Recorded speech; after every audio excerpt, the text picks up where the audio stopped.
Hey guys, I'm just coming here to add a pre-video thing because I really did not do a good job at all narrating the events. So yesterday's video, we went to go see Nikki Giovanni at Politics in Prose. She's on tour celebrating her latest book, this one. See that? A Good Cry. Okay? So that's where we went out to support, to celebrate, and all of that. Gosh, I almost feel like I have traveled the world with Miss Giovanni. I went to Ghana with her, helped her with a village that she is what is she? I gotta find the legit word for it, but almost like the representative of Leap for Ghana. Gosh, I just seen her. No, I didn't make a video of that. In Chesapeake, Virginia, and then of course Virginia Tech and different events around the world, San Francisco. I mean, yeah, I travel in a literary community from time to time. I once was a prolific writer, believe it or not. Right.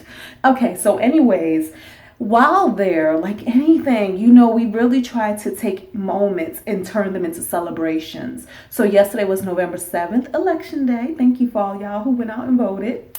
Your work has been rewarded. Virginia has gone blue. Just a quick update. I'm all over the place. Okay, anyways, Virginia went blue. Yes, we did it. Okay, so outside of celebrating that, today, November 8th, is our girl, Donna Maria's birthday. Finally, it's her real birthday. And then on the 10th, Friday, is our girl Carla's birthday. And so we took a moment at the celebration to celebrate their birthdays. And so that is what this video is showing you. I didn't do a lot of talking to y'all.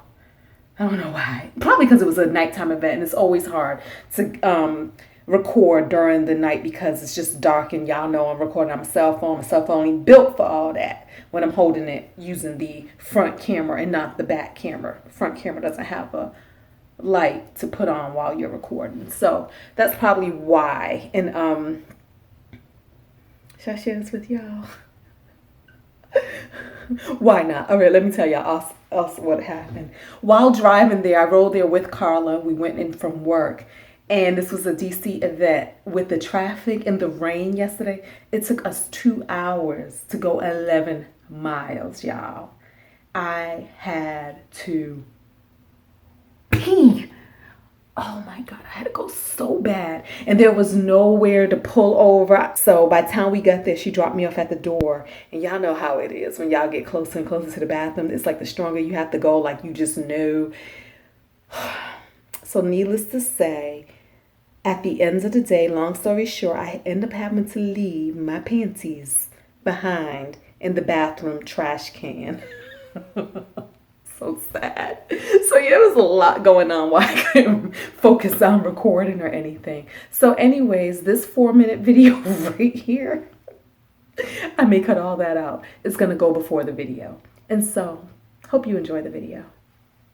And happy birthday, Donna Maria and Carla, and congratulations, Miss Nikki Giovanni. You the bomb, baby.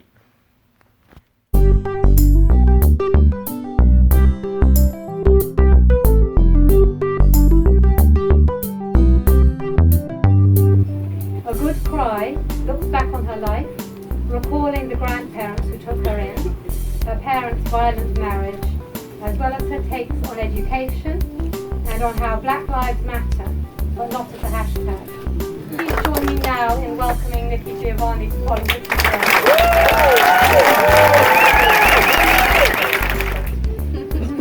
Back in the back, there is a book of mine. It's called Love Poems. And if somebody will bring it or send it or throw it or I teach at Virginia Tech. We have a football team.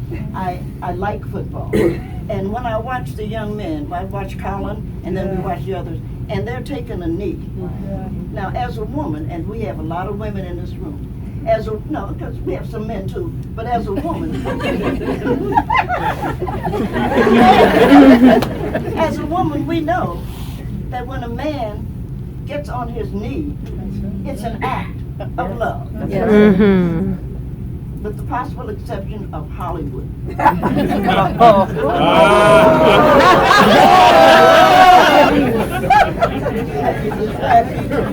is an act of love. And the Constitution, last I heard, is always referred to as a woman. So when we see the men who are getting on their knees and they're saying to the Constitution of the United States, do you love me? Will you be mine? Will you be truthful and honest with me? Can I count on you? It's an act of love. And I don't see how Trump or any of those other sons of bitches can take away from what the black men are asking. There's no nicer thing. It just really teased me off because it looks like no matter what black men do, somebody's going to find something wrong. Right. And you know, you guys have to grow up. We have to leave them alone. This is a great thing that they do, and they're right. One of the things that Black Lives Matter, which I did talk about here, but I'm going to do something else for a minute. One of the things that Black Lives Matter did is it made the Ku Klux Klan have to take the hoods off. Yes, right. They have to. Because you remember how they were, well, you don't remember much of you too young. Would run around, you know, in the middle of the night, they're going to come and get a 14-year-old boy that they're accusing of something that whether he did or didn't do, they shouldn't have done what they did. But they nonetheless, he didn't. And now we find out that the bitch lied about that, which we all knew was a lie. And so now if the Klan is going to come, they're going to mostly be policemen, of course, because we know that. Because that's who shoots unarmed people now. That's another discussion. I wrote a poem and I wanted to share it. One of the great things that black men have done a lot of great things, but we're not here. This is not Nikki's history of black men. But a lot of the things that they did, what they did in 1995 at the March on Washington, when a Million Man March, was a great thing. And I just wanted to have a statement. It makes me cry, and I'm hoping that I don't. And if I do, maybe somebody have a tissue. This is in my love poems, and that's why I decided I wanted to share it with those of us in Washington, because somebody here might be important and you'll understand and learn something.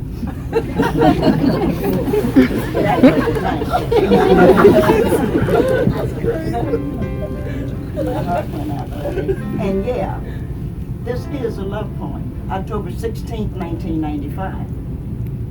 It's not that I don't respect the brother in Baltimore or Washington or even some parts of Northern Virginia, because I do. It's just that this is different. The brother who had to wake up before dawn, get into a car that may or may not need a new muffler, a new set of spark plugs, some attention to the motor, but who decided nonetheless that yes, he had to heed the call to go to Washington, D.C. That's the brother I want to talk about. Not at all, please understand, that I don't have a high regard for the brother who got on the bus. Getting on buses has always been a central revolutionary act of black America. Just ask Plessy or Parks. No, getting on a bus is an act of responsibility, an act of bravery, an act of commitment to change. But the brother who rose from his warm bed, who made his own coffee because his wife pretended to be asleep because she was scared that he might not come back alive, and she didn't want to let him see the fear in her eyes, because she knew he needed to go, even if he wouldn't come back alive. That's the brother I want to talk about. I want to talk about the young brother who just didn't understand why everything he did, no matter how hard he tried, never seems to come out right. How if you went bowling and got 9 pins, the 10th pin would just stand there marking the ball headed for the gutter. How if he bumped into somebody on the street and said a simple, "I'm sorry," somebody else would jump in his face. But if he didn't say anything, then somebody would say he was uncouth. And how sometimes people would even deliberately run into him. So he joined with other people like him. And instead of calling it a benevolent society or a brotherhood or something wonderful and romantic like Elks or Masons or Lions or Rotarians, they call it a gang, indicating it was a nest of vipers. And terms like that, indicating the things we find dirty and unacceptable. How when 4 or 5 white boys rape a mentally handicapped girl, they are just exercising bad judgment. But when 4 or 5 black boys rape a jogger, they are all animals. And this is not for any brother who rapes any female, and it's not for anyone who hurts women or other vulnerable life forms. But just a word or two about the black boys who don't understand why everything they ever try to do just never seems to come out right. And I think, of course, yes, Why wouldn't they cry themselves to sleep when all they want to do and want to be and want to already be has been denied them? Why wouldn't they be afraid of the dark? Why wouldn't their hearts be broken when the people they love, mothers, fathers, aunts, uncles, girlfriends, good buddies, teachers, preachers, all turn out to be untrue? And please, don't tell me that basketball and baseball and football aren't the way to go, that they should get their education, when their education will only tell them to get a talent. Because the people who get out, if not out of these cesspools we call the inner city, have something more than a high school degree behind them. And you have to be some kind of a real fool not to see that they see who makes the money and who doesn't. This is for the brother, however, who does indeed believe that there can be, should be, and must be a change. It's not that I am unhappy in any way about the brother who has a fine home, a car that is always serviced on time, a job with health benefits, a pretty wife, happy, smart children, a dog that obeys. I'm proud and happy for him and his, because I know a people cannot do better unless individuals do better. But this is about the brother who stands on the street corner singing five-part a cappella harmony. And the brother who does breakdancing under street lights, and the brothers who created rap because they took the music classes away. So the brothers rapped, and then they invented CDs, so the brothers rap. And then they said rap is an enemy of women, as if Bob Dole and Rush Limbaugh and self-satisfied Republicans with bumper stick mentalities don't exist. So this is for the brother who is simply trying to find a tone to soothe his soul, while everyone wants to make him the reason America is off track. And this is about the brother who, knowing he is a better person than even he thinks he is, got in his car in Detroit or Cincinnati or St. Louis and headed for Washington, not knowing if he would be the only brother to show up for the Day of Atonement, but knowing if he was the only brother, then on that day, at this time, he would be the brother to stand and say to himself, his brothers, and all the folks he loves and who love him, I am sorry, things are not different. And this is a mighty powerful thing to say, because the people might want to make you make the mistakes when all of us can actually only say, I wish it would be different.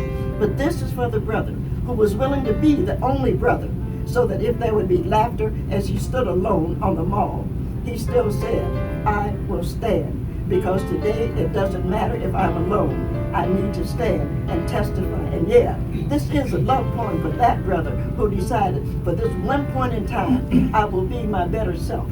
And we are all so proud of you. Yeah.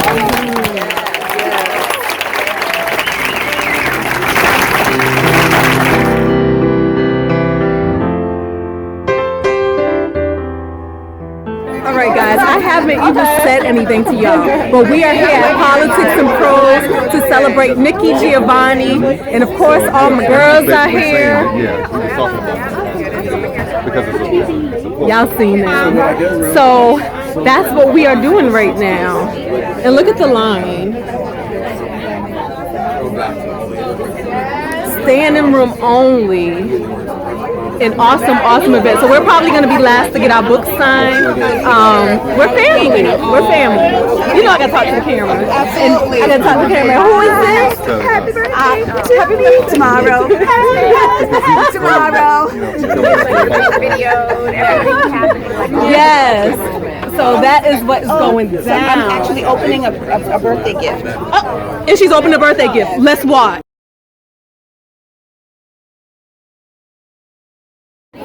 And first of all they really had to do was give me the bag. Oh yeah, bag, right? It's from Free and Ayana. Yes.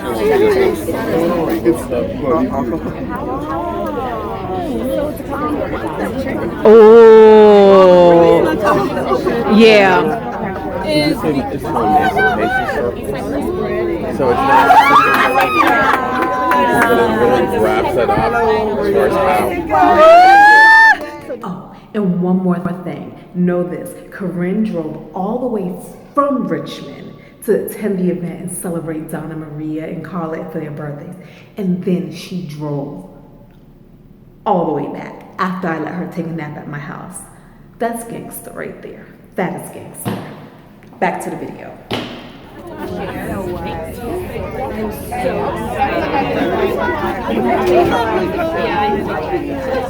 First of all, she said she wasn't coming.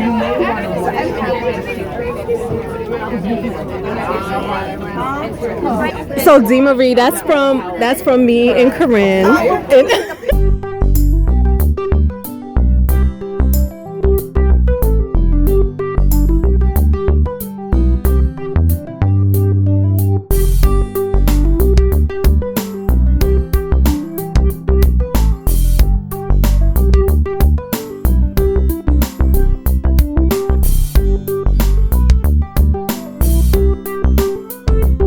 Zoning on.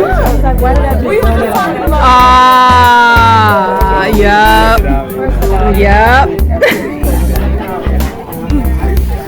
The perfect segue.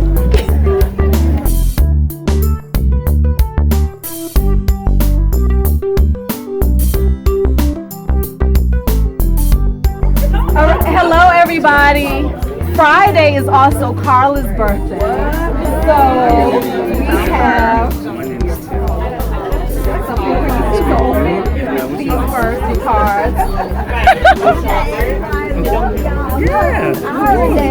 From the South. That's what we do. I know, right? She come back down here. I ain't driving up here again. No, I'm just kidding.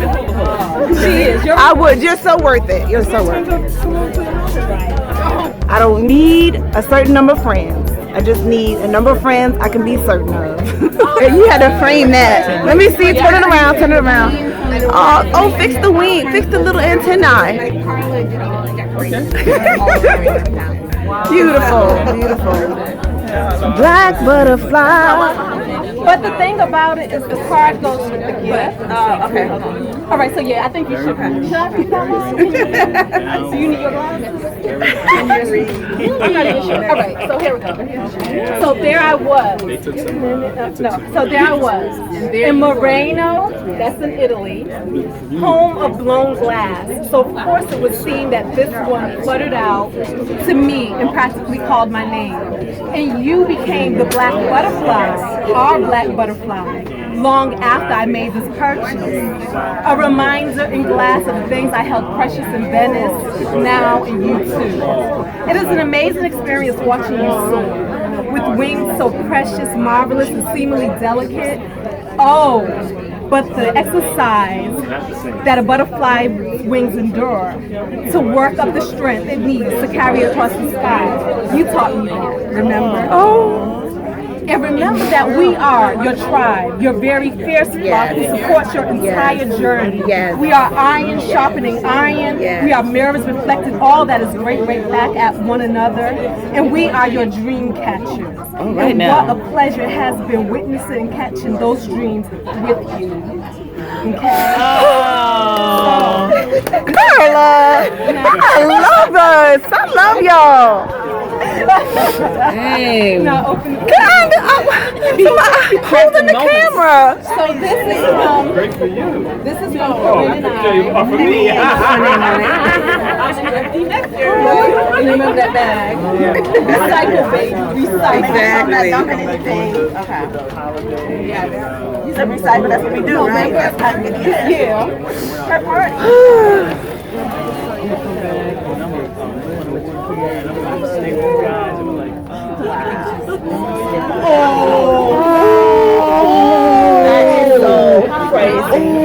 Now, what's underneath? Did y'all know?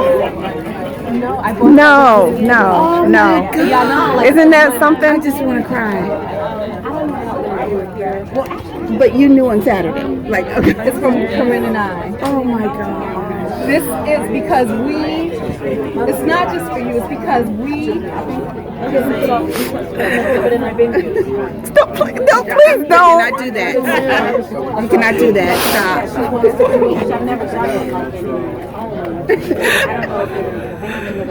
Because we support your vision wholeheartedly, and y'all know I'm cheap. Okay, so now I only have $5,500 left over after I pay all my bills and give all the money. We support your vision. What's the vision? Beautiful. It's my birthday. When? Friday. and you're gonna give it. So after I saw Ayana perform, I was like, I want to do a party, but instead of people bringing me gifts, I want to give them a gift, and she's a gift. So she's gonna be performing for us on the 25th for my birthday party, because I never did anything when I turned 50, because I wanted it to be something special, but I didn't know what it was. Wow. You didn't know that's what you were coming to a special event. I mean, I was gonna be there, so my friends were told, just please come. I have a surprise for you. I don't want them to bring gifts and stuff. I want to give them the gift. It's my gathering of gratitude. See, that's what you. I just love and I appreciate that my friends are visionary. And they do.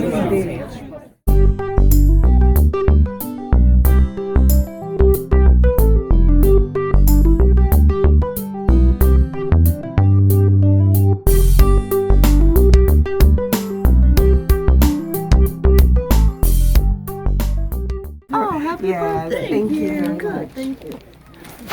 My mother told me to tell you that she loves you. She's loved you since the 70s, and thank you for all that you have done. Oh, that's very nice. Is this for your mom? Yes, ma'am. This one is. It's Sam and Thelma, my parents.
So that is it. It's 6 in the morning now. I'm about to go to work and begin my great day. And I hope you guys are beginning or ending or living your greatest day right now.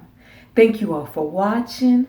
Thank you all for liking. And thank you all for subscribing. Until the next video, see y'all later. Bye.